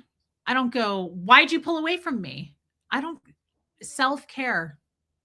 Self-care comes first. And the fact that you identified with that and you were self-aware enough to go, this became too overwhelming for me, so I pulled away, is a beautiful thing. I don't get mad at people for that. I want people to recognize when their mental wellness is getting dinged, right? When it's hitting a nerve. Good for you for recognizing it and stepping back. So that's what did Mop Man do? Because everyone's talking to him. The day I quit making mistakes is the day I die. I do love that, Mop Man. Exactly. The goal is not to be mistakeless. It isn't. I'm sorry, it's not. I don't get hung up on people's mistakes. No, you don't have to go back, Nancy. This stream has sucked. I don't get hung up on people's mistakes. I don't hold grudges, right? I really don't. I'd say I'm pretty easy. I give people a lot of chances. I am not one of those like dig my heels in. That's Scientological to me. And I think people are messes and they make messes and we have to make room for that. And if you don't, you're kind of a tight ass. Thank you, Tash Bits. And so this person pulled away. Hey, Tawana Ball, me too. So this person pulled away, right? Your streams never suck. I love Nancy. She's so damn cute. Look at that face. Thank you, Nancy. Love you. Thank you for being a member. It sucked. Marissa Martin, at the first like 30 minutes, I was just like talking about shoes. It was stupid. No, I want to finish this though, because I kind of want to get your feedback on it. So I left it at that. I didn't question this person. I didn't try to like sell myself to this person. Like, wait, no, we should be friends. I didn't chase them. In other words, I don't chase people. And I just said, okay, good luck to you. And like, thank you for telling me. I really do appreciate that. Like the door's always open, but well, I thought about it and I reflected on this and it took me a few weeks. This was not recently. I'm just now telling you guys about it. It was a dumb shoe talk, Mar. Don't go back for it. We were talking about my booth, Mar. So this happened a while ago. I just haven't talked about it because I've spent some time reflecting on it. And to me, here's how I feel about that now. And tell me if I'm wrong. I don't really feel like the door is open there to be super good friends again. And here's why. Not because you're a bad person. It's nothing like that. That did tell me, though, that you're not entirely tolerant. And what I would like in a friendship is tolerance for sure. And like what Liz said, like your life decisions shouldn't affect our friendship. Let's say you have a friend who you love her and you love going to brunch with her and you guys have been friends for a long time, but you can't stand her husband. So do you stop being friends with her? You're not fucking friends with her husband. You don't hang out with her husband. You're not going to brunch with him. You're going to brunch with her. Like, are you that intolerant that like you're going to stop and discontinue a friendship that has all kinds of potential and right? So I kind of drew the line after I reflected on it. I was like, actually, I mean, I would never not welcome someone back into my life. But at the same time, I don't want that in a friendship. I want a friendship that's like goes deeper than that. And you also have to reflect on the fact that I had to learn this recently. People really, not all of them are meant to be lifelong pals. Not everybody is supposed to be in your life forever. Mar Lugo, more online. Like they don't live here. I love that, Alana. Unless that life decision involves a direct betrayal of me, I let my friends make their own mistakes. That's how I feel. If you're going to involve me in it, then that's a whole different story, right? Shabby? That's an entirely different story. If it's toxic to you in some way and it directly affects you, I say pull the damn plug. I totally understand that. Boundaries, we're all learning it, right? But if it doesn't affect you and you just don't like, yeah, it's conditional love, Moonlight. So let it go. If you don't feel it, then let it go. Mar Lugo, I'm past that. I'm just now talking about it because I want to discuss this because it came up with a friend the other day. I was telling a friend about, hey, Aloha Sue. I was discussing this with a friend the other day. And I said, I don't talk to her anymore because of this. And I explained it. And my friend was like, how do you feel about that? And I said, well, after thinking about it at length, I don't think that's right. I don't think it's right to go to a friend and be like, hey, I can't be friends with you anymore. I don't like your boyfriend, or I don't like your husband, or I don't like your life choices, and they don't affect you. And my friend was like, what? She was like, that's totally valid. She was like, I disagree. And I was like, what? Really? I said, what do you mean? She was like, well, I mean, it's valid. It's fair of her to feel that way. And I said, well, everything's fucking valid. Can you be more specific? Like, if you think about it, anybody can give a reason for anything and you can justify it down to validity. Sure. But I don't want a friend like that. And she was like, well, that's kind of shitty of you. And I was like, really? Like, I wasn't angry. I was like, see, I love to have challenging talks like this with people. Like, nothing gets me more excited than when someone's like, whoa, I totally disagree with that. I mean, I don't want to start fighting with anyone. I don't want to get condescending. I want to have a real debate with someone like that's respectful. So I got excited. I was like, really? I said, why? Like, why does that? Oh, Donna Cooper. Yes. And she never really gave me a why. Hey, old Charlie. But she just said, she was like, I think that's totally fair. And I said, why? And she goes, because you drug people through the mud about you and Tommy. And I said, yeah. And she goes, you made it very public. And I was like, okay. I mean, yes, these things are true. Hey, Jenny Jin Jin. And she goes, so how do you expect her to feel? And I said, no, I get it. I know. We're past that. I know. I was like, I'm not going to name you guys, but there's handfuls of people in here right now that don't support me and Tommy. They're like, nah, I've seen this fucking act before. Like, it's going to happen again. There are not people in here who are super supportive, but you know what they are? They're my friend. They're my friend. They don't come to me and go, I don't like Tommy. They don't ever do that to me. I just know where they stand. That is respectful and fair. I will be your friend until the end of time. You don't have to fucking like Tommy. I don't care about that. Right? Like I've always said that. You don't have to be here and like him. You just can't be here and be like, I hate him. You can't do that either. Right? Love you, Night Miss Sunrise Dawn. Hey, Mother's Revenge. Hey, Black Cougar. Welcome. First timer, guys. Welcome in, babe. Love your picture. Hey, Slot Puppy. Yeah, like I don't expect my friends to like everybody in my life. Like, it's you and me. It's just you and me. We are friends. I'm not expecting you to like, there's no ripple effect here where like you have to like and approve of everyone. You could even be like, I'm not even a big fan of Huxley. I'd be like, okay, I mean, to each his own, I guess. But I don't want people to get disrespectful, but I don't expect people to love everything about me or love the people I love. It's fair. It's okay. But I thought that was interesting. And she goes, I'm not shocked that she doesn't support you. She was like, you made it so public. That's different. If you don't like Marissa Martin, then you're out. How do you not like Juniper? That's a different story. Do you guys agree with this? I get it about the public thing. I really do. If I could take it back, I would. I can't. We have to swallow it, or you have to unsubscribe and never speak to me again. There's really two ways about this. Like you Liz tricks it and you're like, I support you because you're my friend, and that includes the choices you make. It's unconditional love. Or you go, I really don't fucking like you anymore. Bye. That's okay too. It's valid and it's fair, right? Yes, but we also don't know the day-to-day with you and Tommy, nor should we. You've grown so much being with him. Yes, he serves, whether you like him or not, Tommy serves a huge purpose in my life. He has helped me grow. He has been a part of me for a long time. Shitty things have happened. Yes. We both have done really bad things to each other. I've been worse than he has. But we've also grown somehow together through it. And we've come out of the other side. And here's the other way. Here's the other thing I see there. I'm a pretty big believer in God now.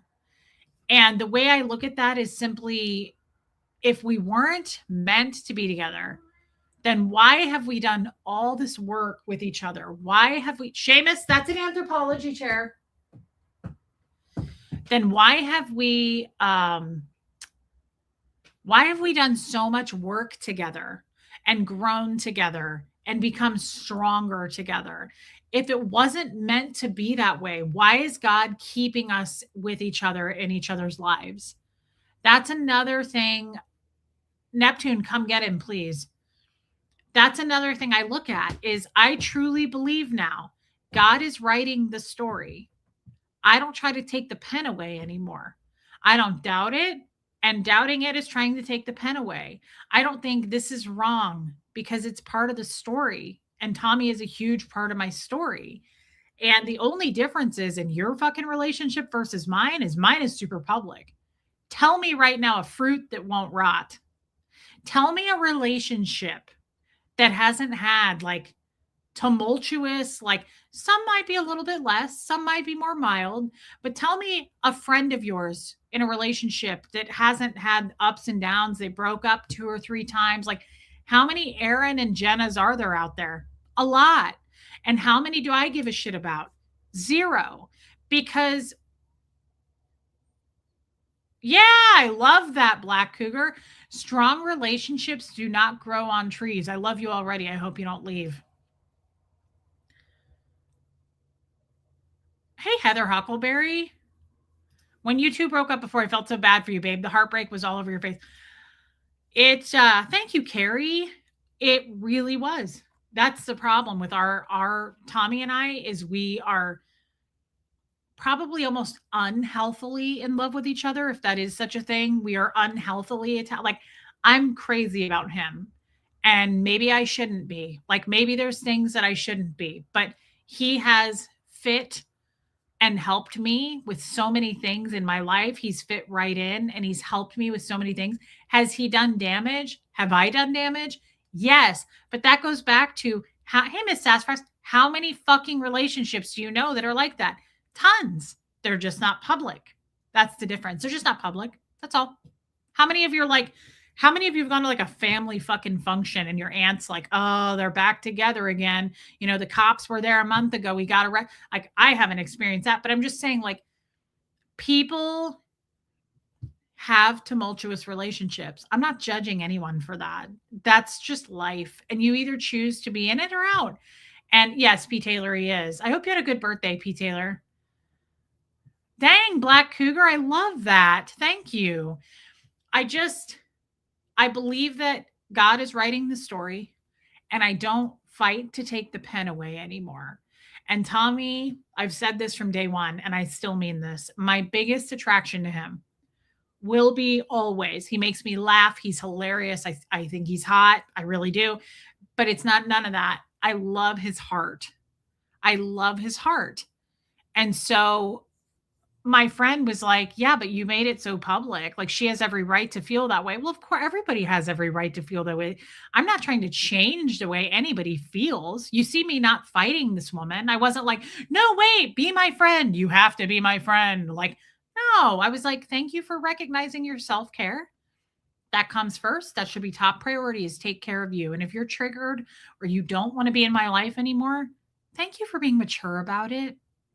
Like, you know, it's one of those things. It's like lately I take every problem I have. This sounds weird, but I've got a big, big, big problem right now behind the scenes. And I've got a few other small ones, but this one is my biggest test in life right now is happening to me. You just don't know what it is. I can't share what it is. But all of my problems lately, I've been taking one of those sifters, not real physical, but in my mind that like your grandma had that like you sift like powdered sugar through or whatever. It's like chicken wire looking shit. And I'm putting my problem into the basket. And I just always go, what can I sift and pull from this that I can be grateful for? Shamby, come here. Like, what can I be happy about out of this problem? This is horrific. But what can I take out of it that's good? Tommy, there's so many good things with the bad. There's so many good things with the bad. So I just look every day. I'm like, well, one, I want to be in this relationship. It's an active choice I've made. I'm crazy in love with this person. But two, I'm like, there's so many good things. And three, God is putting us here together for a reason. That's how I look at that. I don't know how I want my hair. So you made it public. That's all fine and good. That doesn't mean if someone doesn't like it, they should judge you or not feel they need to pull away. That's not a friend. I love you for you. That is so amazing. So you made it public and that's fine and good. She's right. I agree. That doesn't mean if someone doesn't like it, they should judge you or not feel they need to pull away because that's not a friend. Exactly. That's how I felt too, Joanne. And that's why you and I are real friends. And thank you for your super chat. Hey, Lenora Gray. Thank you, Black Cougar. Thank you. I love you, Slot Puppy. Thank you. That is such a cool thing to say. Mar Lugo, I just don't allow people in easily. And I also can let go easily. If the friendship doesn't feel honest, exactly. I love this. I have a friend whose partner I'm not fond of, but that's not my choice to make. It's not our choice to make. It never was. You can't change what you don't own. You cannot change what you don't own. I don't own someone's relationship. I only can control what I do. I can't even control Tommy, and I don't want to. I don't even try to control my 16-year-old kid, right? Like, I let people do what they're going to do, and then I make my decisions based on that. And I try to choose really good, honest, caring, authentic, unconditional love friends. But what is a friend to you is totally different than what a friend is to me. The definition of a friendship is very subjective.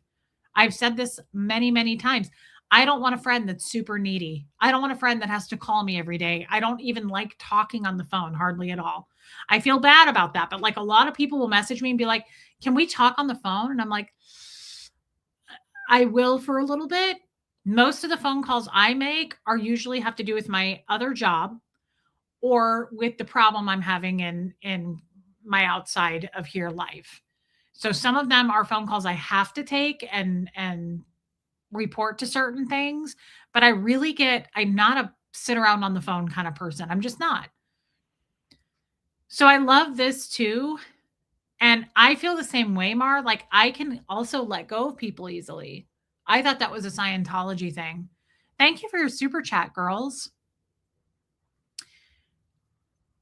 People are in our lives for reasons, but sometimes only a season. And I that was a huge thing I had to learn, Cindy G.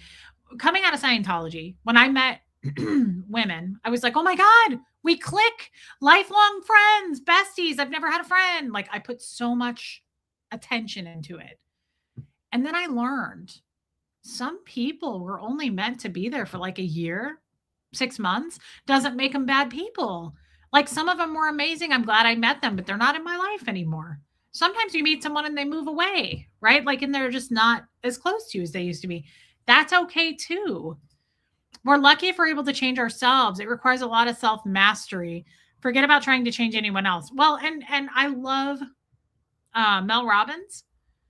And I love, love, love that she says you can make somebody a cup of coffee. You can make somebody laugh. You cannot change someone. You can't make them do anything. I think the world would be such a better place if people stopped fucking trying to set so many standards and expectations on people. It's a form of control. You are letting yourself down when you set someone an expectation here and they meet you here. Who are you disappointing? Who's disappointed? You. They never agreed to that. Meet people where they're at. That's what I say. Meet people where they're at. It's so unfair. Like you cannot expect, to me, expecting is changing. You're expecting a change. You're like, you know better than this. I've known you for 10 years. Why did you do that? It doesn't matter. People are going to do what they're going to do. You're not in charge of that. You cannot change what you don't own. She was never your true friend. A true friend will always stand by you no matter what choices you make and will always be there for you. Yes and no. Armina, I love you and I love your heart. And she's right because I know her very well. I don't think a true friend has to stand by everything you do and all of your choices. I think that it's okay to have an opinion.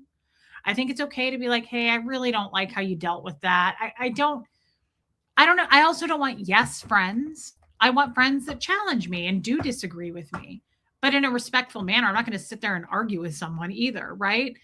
But I get I understood what you were saying. I'm not a fan of my son's wife, but I still accept her because he's with her. My grandma always said, you don't have to like them, but you do have to accept them. It's good grandma advice. I agree, Slot Puppy. I love love. I would never judge you for your decisions. They are yours and not mine, and I respect you. I will always be here as a real person that is a friend, does not have checklists for a friendship. That is such a cool way of putting it, Mimi. I love that, actually. Like, that's the point. Oh, I was like, ignore your comment, Trace. I'm not trying to ignore you. Too many typos. Seamus.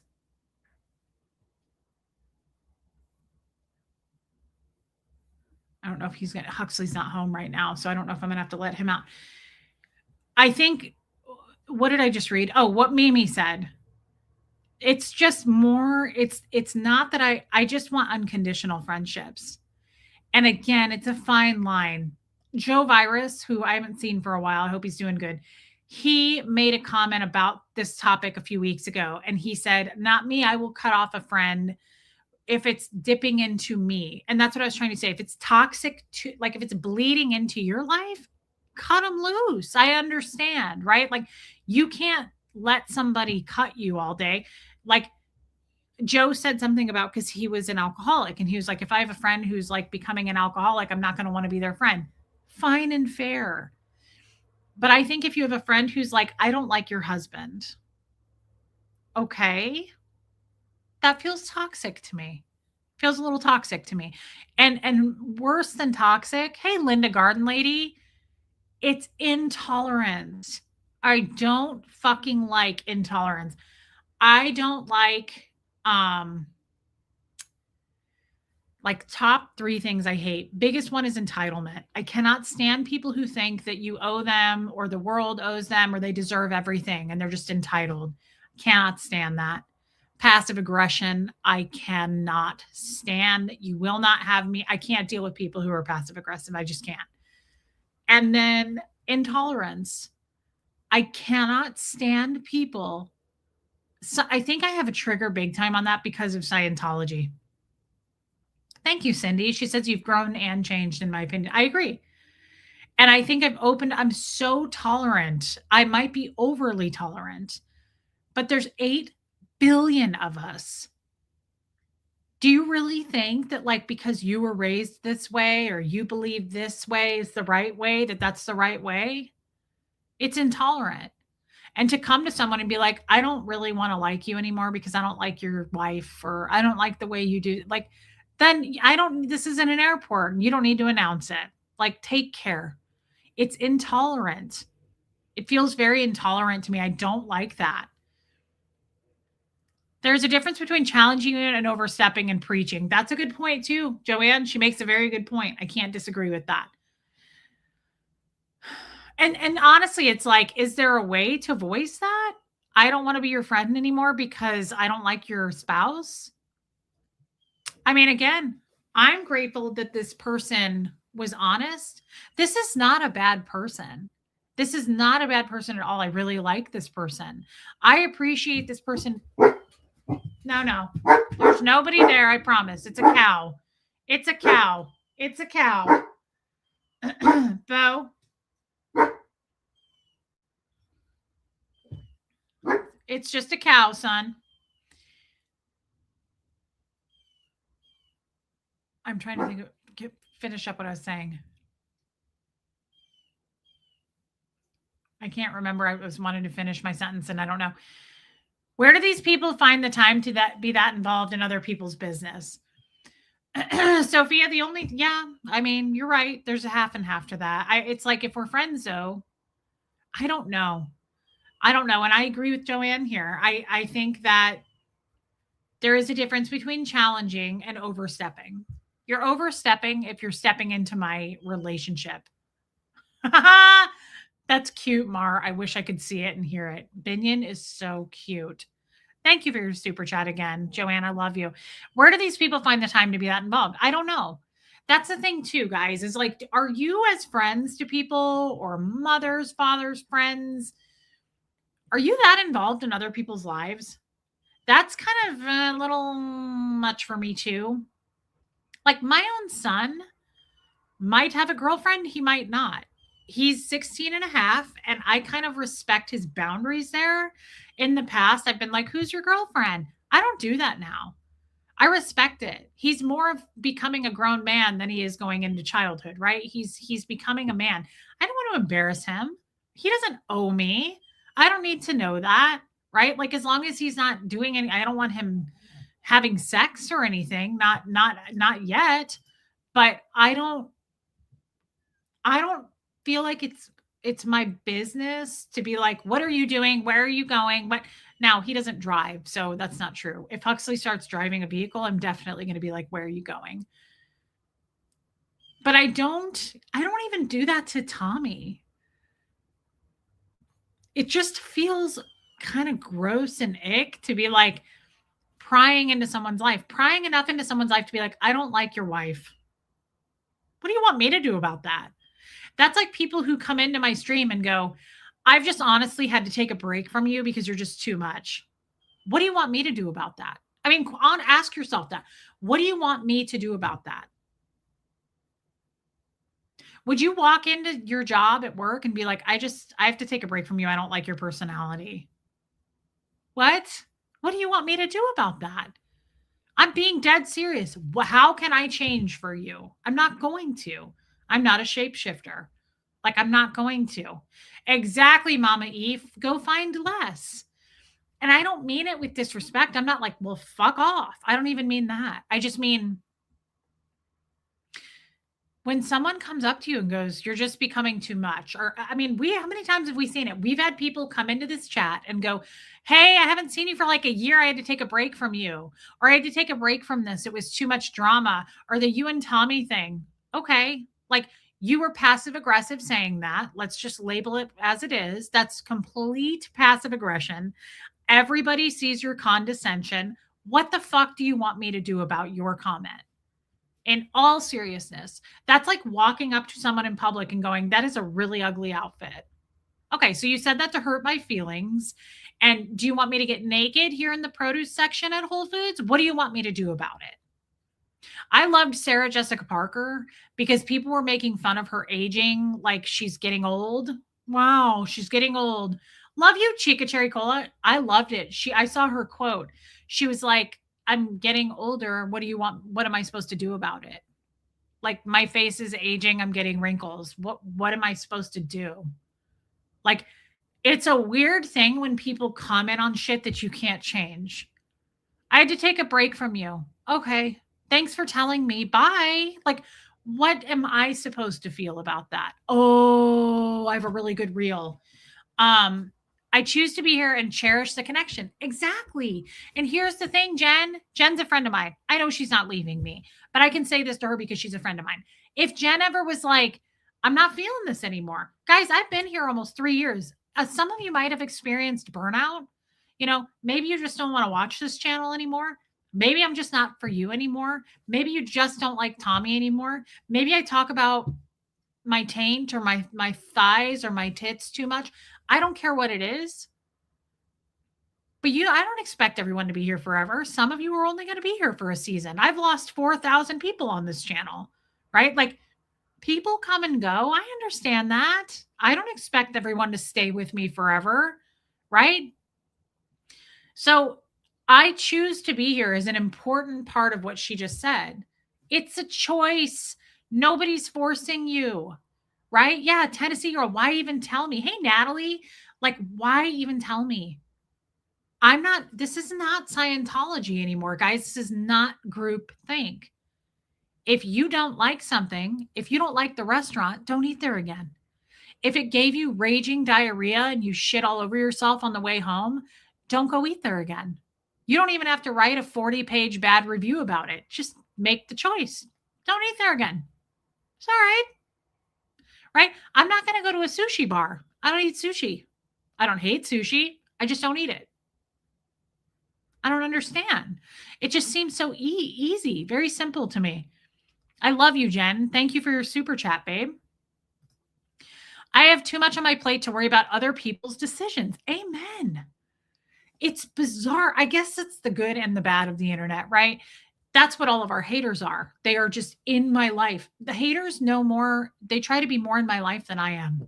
Honestly, I wish sometimes I'm like, I want to go to Ecuador and just check out and take a break from the shit. And they're like, that's fine. We'll take over for you, Reese. Like, the haters are so involved. I'm like, you're more involved in this situation than me.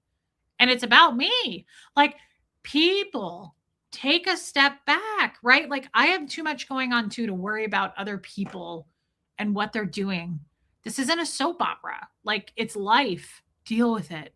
Makes me think of that great scene in that movie with Annette Bening. And she walks by the lady at the makeup counter and the lady's like, we could add this to your cheeks and really highlight this and that. And Annette Bening looks at the girl and she goes, this is my face. Deal with it. It's so good. It's like, this is my life, haters. Deal with it. This is how life works. Fucking deal with it. It's weird to me that people are so judgy. It's like, did you think it was going to be easy? Did you think life was going to be nothing but peace? Ooh, you're mistaken there. I love you, Mar, and thank you for your super chat. Black Cougar, thank you for the super sticker. That is so nice. I'm really glad you're here. Thank you, my friend. You've brought some great advice to the table. Trace gifted a membership. Thank you, guys. I mean it. It's very helpful to me and Huxley. I appreciate your support so, so much. Lauren B9, welcome in, babe. I want to play something. It rarely is that serious, too, Sophia. It's like, hey, Kevin, that's the other thing. It's not ever that serious. It just isn't. I saw the funniest, like, this isn't funny. This is from our haters. And I laughed. Somebody sent me this and I laughed my ass off. But in all seriousness, it's not funny. And it's like they're so obsessed with me. These people are so hardcore obsessed. It's a little bit insane. I mean, it's a lot insane. Look at this. I mean, I laughed. I really laughed at this. And then I want to play something for you. Look at this. Read it. Again, I laughed.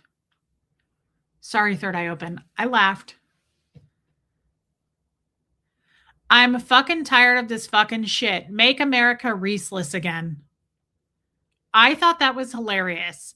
However, it's like if I trigger you that badly, perhaps you shouldn't watch me. First of all, that screams jealousy to me right there. Like that's I don't usually say that, but like that screams jealousy. But maybe don't watch if you want to kill me. That's kind of a threat. That means you want to remove me from planet Earth. Make America Reeseless means removing me from America, right? Um, yeah, I mean, I know, Linda Garden, I laughed really hard over that. I did laugh really hard over that. I thought it was hilarious. I like that kind of dark humor. It's dark humor. It's really dark. I thought it was funny. I didn't even see it as like a threatening thing. I sent it to a couple people and they were like, that's a serious threat. And I was like, what? I've just been laughing about it for like the last 10 minutes. It is super bullying. And like, it's crazy because they say I'm a bully.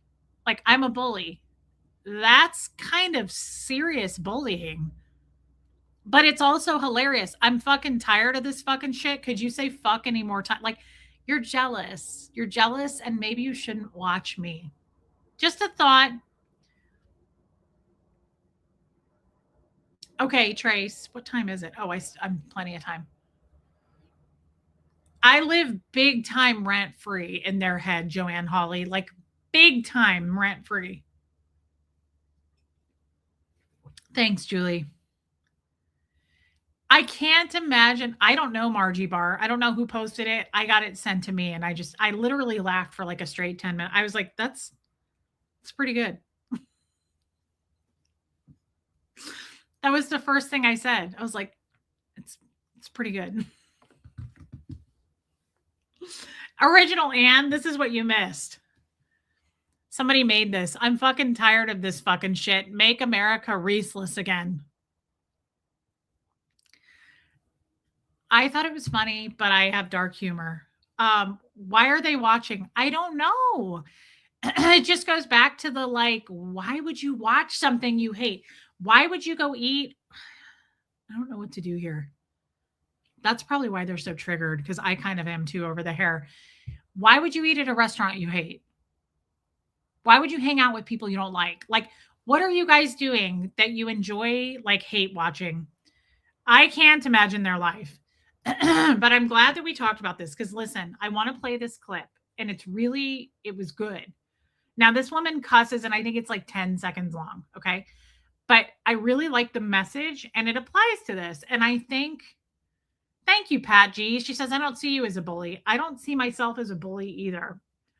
I don't think I'm a bully. I just don't. I don't feel like I have that mentality. I don't focus on other people's lives all day like they do mine. I'm not like doing crazy shit to trash people.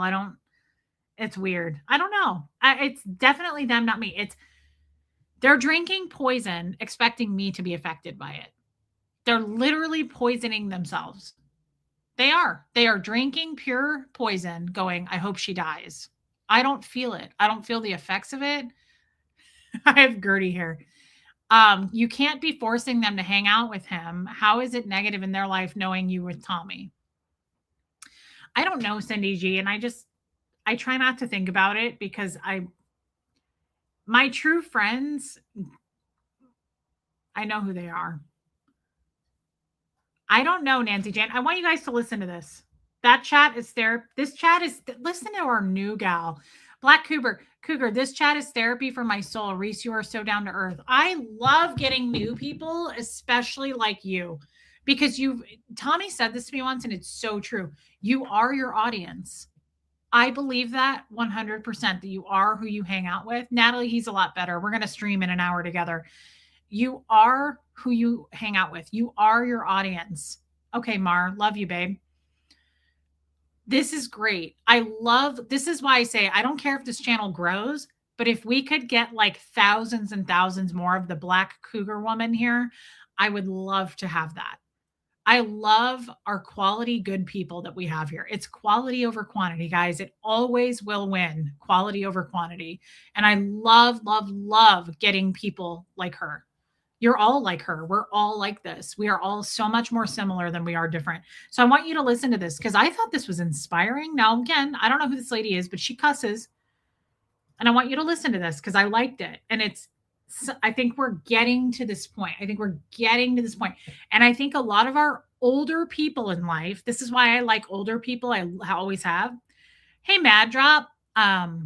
Older people have learned this lesson. Like, older people don't give two shits. And the reason I say older, it's rarely younger, because age, what comes with age? Experience. What comes with experience? Wisdom. Not everybody, but a lot of people, right? So listen to this. What's the best advice that you would give to your younger self? To not give a fuck what anybody thinks about you. You have to believe in yourself. I think when I was younger, I didn't have relentless belief in myself, and I wasn't unapologetic about who I was. It took me a long time to be who I am today. I like that. Being unapologetic more so than anything about who you are. I get the not giving a shit what other people think. I'm striving for that. And I'm 90% of the way. I'll tell you this. I'm 100% of the way there when it comes to people on the internet. When trolls and haters leave shitty comments or make a video, it's like, I've never even met these people. I don't care what they're saying. I don't value it. They don't live in my head like I live in their head, clearly, right? They're also being paid by Scientology. Thank you, Mother Revenge. But people can affect me, and I do care what people think in the real world, like people who really are in my circle. I care what Tommy thinks about me. I care what my child thinks about me. I want to do better for people that I actually know. I want to be here for you guys who want to be here. I'm here to the people who are loyal to me. The haters that are watching right now, thanks for the view. I don't care what they think, right? But I love the second part of that, where she said, it took me a long time to be unapologetic about who I am. And I thought that is the missing piece. I have not reached that goal. I am not unapologetic at all about who I am. I end streams all the time and I'm like, God, I shouldn't have said that. I shouldn't have done that. I hope she didn't take that the wrong way. I shouldn't have talked about that. That was a stupid stream. I shouldn't have even streamed. No one gave a shit about that stream. I literally talked about nothing. We talked about serial killers last night and like who would be named what as a serial killer. I was like, that was the most I wasted people's time. That's how I felt about the last two streams. I'm like, I literally took away hours that they'll never get back. I'm not unapologetic, and I want to be more. And I don't mean like, to me, I don't mean unapologetic like F you. I don't care what you think. That's entitlement and gross. Like you're too into yourself. I don't mean that. That's like narcissistic. I mean unapologetic. Like it's okay. Somebody got something from it, Reese. Like you made somebody laugh who needed a laugh yesterday. You needed to do that stream for a reason. That's what I mean by unapologetic. I mean, like, just be your fucking self and walk away, hit end stream, and do it again tomorrow. Don't dissect it. Don't sit there and be like, oh, I shouldn't have done that. I'm full of regrets. Who cares? This is my job. This is what I do for a living. I'm grateful to get paid to do this. How about that? Like maybe just be thankful, maybe put it in and like sift out what you got out of it that you could be grateful for, right? People like Anita Carr, Joanne Hawley, right?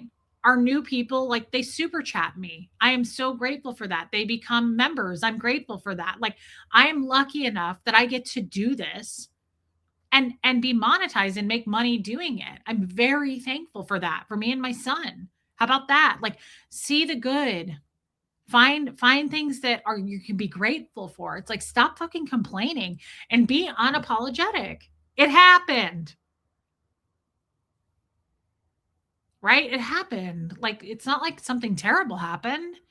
I don't know. I love what she said about, one, of course, we don't want to care what other people think. That's a tough habit to break. But two, be unapologetic about who you are. That is where the magic happens. That is the most I talk about with my 16-year-old son, are those two things. I want him, because I think kids, I think that's where it starts, right? High school, he's in high school. I talk to Huxley about this all the time. I'm like, son, these people that you go to school with, you're not going to know in a few years. It doesn't matter. Be yourself. Don't worry about what they're saying, what they're laughing at, what they're thinking. It doesn't matter. Thankfully, Huxley doesn't get bullied, but he does see different groups of people that bully other people or make fun or laugh or whatever. I don't know how high schoolers are. But I'm like, don't worry about it. Don't worry about it. Like, just be yourself. But I love the unapologetic part of it. Reese, our friendship has zero to do with Tommy. I'm here to hold your hand and not put it up in your face. Oh, I love her. Your life is yours. I'm here for your successes and failures. God knows I have my own. Love you too. And what a this is exactly what I mean. It's what Joanne said. It's what Liz said. It's what Mar said. Sophia, so many of you. Armine, like, know the difference, guys. That's the biggest lesson. Hey, Joel Sachs, know the difference between who is in your corner and who is in your business. And that's something I'm still trying to learn. Who is in your corner and who is in your business. Love you, Diana H. It's important to know that. It's very important to know that. Thank you, Anita Card. I know this about you. You're a real friend of mine and I love you. Thank you for your super chat, babe. Boy, this felt good. I think I needed to have this discussion. Yeah, that was really well said. You're awfully little. Maybe we should just real quick let everybody say hello. Really tawny and blessed by the Lord, kissed by the Lord. Really small. Did you get to go up to Grandma's today? Really little. Hey, Lisa. Guys, we have so many Lisas. Lisa Vlasak.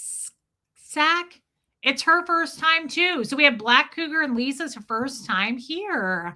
Welcome in, Lisa. I love getting new people. I hope that you'll stick around, babe. Tommy heals some things in you, so you choose him. Plus, anyone who doesn't like Huxley is just wrong. I mean, I agree. It's like people who say they don't like animals. I think that's weird. But again, we can't change what we don't own. And if you didn't like, maybe some people don't like kids. I don't know. I choose to think it's odd too, but human behavior is beyond anything I can control. And I think that's up to God. Yes, she is, Natalie. She is absolutely the most stunning little bird. Did you know that you were tawny? Did you know that sorry, Mar. Did you know that you've never made a mistake in your whole life? Like, were you aware of that? I'm curious. Be honest about it. Did you know that you're really extra? Did you know that you look like you fell out of a pet net in 1991? Did you know that you're a frosted mini wheat with eyeballs? Did you know that the Lord said, "Let there be frosted mini wheats with eyeballs," and then you appeared? And then the Lord said, "And let there be light," that you came before light. I don't know if you knew this. Yeah, just jump in and talk to us, says Joan. Natalie, it's a lot. Hey, Case Face. Oh, it's too much. I know, Lisa Renfro. I know, Black Cougar. I mean, we call her all kinds of names. Her real name is Gertrude, but we call her Juniper. We call her Junie. We call her Milan because that was, 8:15 is perfect, babe. Guys, I'll be on the boat at 8:15. We call her Malin because that was Sally Field's name in Steel Magnolias. So we call her Malin. We call her Pepper. We call her Peregrine. She's got all kinds of names, really. And she loves every single one of them. We call her Punky. We call her Gloria. We call her Beatrix. What else do we call you? Lindy? Linda? Really little, too. And she won every award in the Westchester Dog Show. Love you, honey. Jitty. Yeah, I've been calling her Jitty for a long time. And she's never made a mistake in her whole life. And she was chosen by the Lord. And she's really tiny. Did you know that you were going to be this small? Be honest with us. And then Armine got her this hat to wear when she's feeling French. And it's really a lot of extra. It's a lot. I know, Natalie, you wouldn't be able. Lydia, for sure. Chauncey. We call her Chauncey. And then when she's feeling kind of extra Tennessee-like, she's like, please don't put this on me. Sometimes she wears this one too. But she gets uncomfortable in it a lot. See? All right, Lydia, I'll put you back in your chair. But we just wanted to show the crowd how tiny you are and how incredibly special. See you later. Kissed by the Lord, big time. Mar. Binion's heart is jumping. Oh my God. Binion is so cute. I saw him on the Zoom call and he was wearing pants and overalls. Oh my God. Binion is so cute. Love you, Mar. Thank you for your super chats tonight, Mar. That was very kind of you. Guys, so in about an hour, little less than, I will be on the lifeboat on Tommy's channel, and we're going to do, not all of you, some of you come over, you don't have to. Yeah, Black Cougar nailed it. Something that cute could never make mistakes. She gets it. She gets me. Hey, Allie. I tried to kiss Boo Boo last night and he nearly bit my right ear off. Thankfully, he didn't break skin, but my ear was red. Boo Boo is weird. Hey, Debbie, Love and Life. Debbie, I'll be on the lifeboat here in about an hour, though. Boo Boo's weird and he gets mad and he has problems, and that's all I'll say because I don't know the depths of it. Binion is so cute. Gertie and Binion sitting in a tree. I know, I wish they would have had children. Like, I really wish for that. So yeah, MJ will be there. We're doing a stream on the boat here in about an hour, a little less than an hour. Totally up to you. It's about that serial killer named Rex. And I just am also like, who is named Rex that kills people? Like, why would you be named Rex and kill people? Like, that's like when Tommy robbed banks. And I was like, what outfit did you wear to rob a bank? And when he told me that he wore drawstring, like beachy pants, I was like, I need to take a small break from you, which I realize is hypocritical. Like my friend did to me. And what I did was even worse, but it was like a 5-minute break. It wasn't that big of a deal. Okay, good. Debbie, Love and Life. Yeah, MJ. So we're going to talk about that dude. And, you know, fashion matters to me. And so I'm like, what did you wear when you robbed a bank? Like, do you remember that stream when I first met Tommy? I was like, what kind of outfits did you wear to rob a bank? Like, what does one wear to rob a bank in? What do you do when you're like carjacking somebody? I want to know what you're wearing. If you want to mention that for us, I'd like to know. Hey, Denise. Oh my God. I love my lawyer friend, Denise. I hope you're doing good. I really do. I think about you. I think about you every day when I look at my pink chair. It's just important. Choose your outfits wisely. You never know. Like, that's what I think about too when I have to shave my panty hamster. I'm like, I don't want to shave it because Tommy's in Ecuador and I'm not like boning anyone. But at the same time, I'm like, what if I was in an accident? I do not want to have like a bushy ham wallet. It's the same thing. I'm like, how do you want to present yourself? I remember when I went into labor and I had a C-section, I wasn't as excited to see my kid as I was worried about everyone in there. I was like, there's 11 people in this room. And I just want to point out that I understand that there are bushes in places that I couldn't reach. And I want you to know that. Like, I know that I have a hairy panty hamster right now. I couldn't reach it. He's a 10-pound kid. Like, you're going to have to understand that. Right. And so it's the same thing. Like, keep your ham wallet, right? Keep your whisker biscuit neatly trimmed just in case. Hey, Jerry Ellen. 3-piece suits like the guys from Judas Priest and their music video Breaking the Law. I didn't see the video, but a 3-piece suit would be very, very appropriate for bank robbing. Beach casual bank robbery. I know. Like, who robs a bank and is like just business cash? No. Like, you need to get dressed up for that. I love you, Anita Card. You're so funny. It's important. Just remember what you look like when you step out of the house, especially if you're going to commit crimes. Like, if you're watching this and you're a criminal, make sure that your wardrobe is appropriate and like fresh and up to date. Don't be looking like a creeper. Like, it's not a good look. Thank you for being here. Sorry it got weird at the end there. I hope our new people, Black Cougar, I hope you come back. Lisa, sorry, I don't want to scare the new people. Please come back. Please come back. Give it another chance. Even if you don't like me, just stay subscribed. Please hit subscribe while you're here. They shaved yours for surgery last week. I was so embarrassed. Yeah, I could see that moonlight view, and they weren't embarrassed. Don't worry about it. But that's another reason. Like, I only will get a pap smear from a woman who's overweight because I have a fupa with a chalupa underneath it. And I made that mistake a couple of times. This like Malibu Barbie walked in, was like, hi, to like do a pap smear. And I'm like spread eagle. And I looked like a fucking manatee. And I know those things don't have legs, but you get the idea. It was literally a potato with legs, like in stirrups. And I was like, hi, like, no, that's not going to happen. So, hey, Sierra Terry, I got very choosy about my OBGYNs. And I was like, I'm considering you being my doctor. How much do you weigh? 228? Perfect. I'll see you in the exam room. No, I don't know what this Rex guy looks like. Yeah, I will not have a fucking pap smear from somebody who doesn't have a fupa. You better have a fupa and a flapping chalupa underneath that thing, or we can't be friends. Armini, that's insane. But I'm serious. I'm not going to get naked. And I've said this 100 times, but when you go get a pap smear, what do they give you to cover up with? Oh, that's right. A Starburst wrapper, a postage stamp. They're like, here, just go ahead and cover up with this and the doctor will be right in. And I'm like, oh, okay. So get totally naked. And they're like, yeah, take everything off. Just cover up with this postage stamp. And I'm like, okay.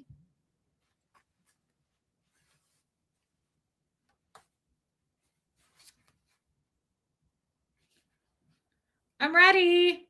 Yeah. Here's a Starburst wrapper. Yeah. Here you go. Here's your gown.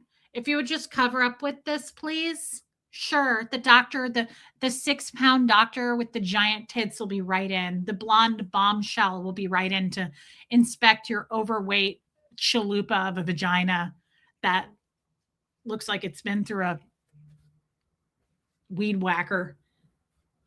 Here you go. Your hot doctor will be right in. Absolutely not.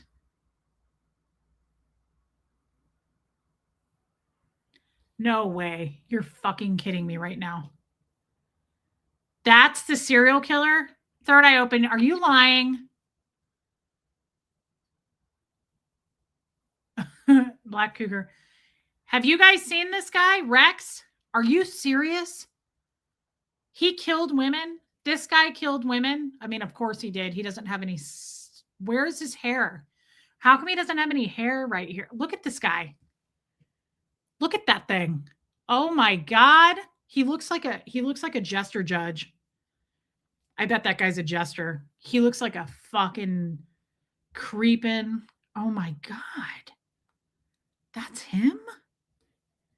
If his hair was normal, that looks like somebody I would have married.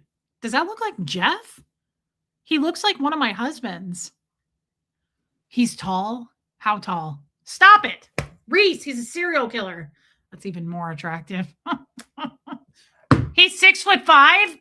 Holy shit. Stop it, Reese. Stop it right now. Is that a toupee? That's him?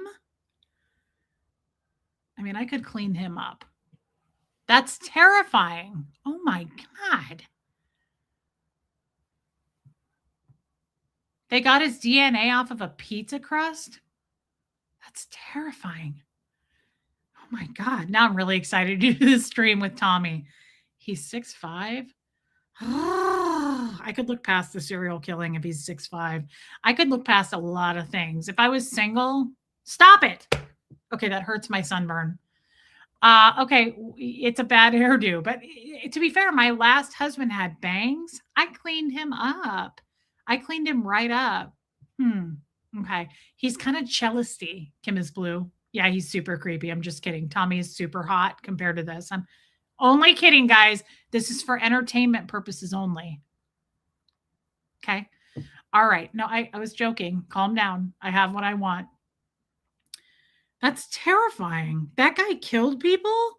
6'5" is scary for a serial killer. You know, if I was going to get serial killed, please be like 5'7" to give me a fucking chance. Please be like no taller than 5'9". 6'5", you're not going to get away from that. That sucks. You're like a chihuahua and he's a grizzly bear. 6'5", you're effed. There's no getting out of that trap. That sucks. That actually makes me sad. Tommy is, yeah, not everybody thinks Tommy is hot, but I think he's hot. On that note, I guess I'm going to go eat a little snack. I do love a good fixer-upper, though, Sophia, whether it's a house, a man. I didn't really need to fix up Tommy. Although I did tell him, I threatened him. He used to dye his beard. And I was like, if you keep dyeing that, I'm going to block you and change my phone number just to be safe. And he was like, done. I won't ever dye it again. And he didn't. That was the only thing I had to change about Tom. No, remember when he had handlebars? And I was like, what in the hell's angels? Stop. So then he like grew the whole thing out and it softened him, made him more approachable. What's interesting about Tommy is this, and sexually we've tried this out. You don't know if he's looking at Tommy. Tell me something real quick. So many people have said this. Doesn't he look like a cop? He either looks like a raging criminal, which he was. He's a felon. Was a felon. He's retired. Now he's a good guy. But he also looks like a cop.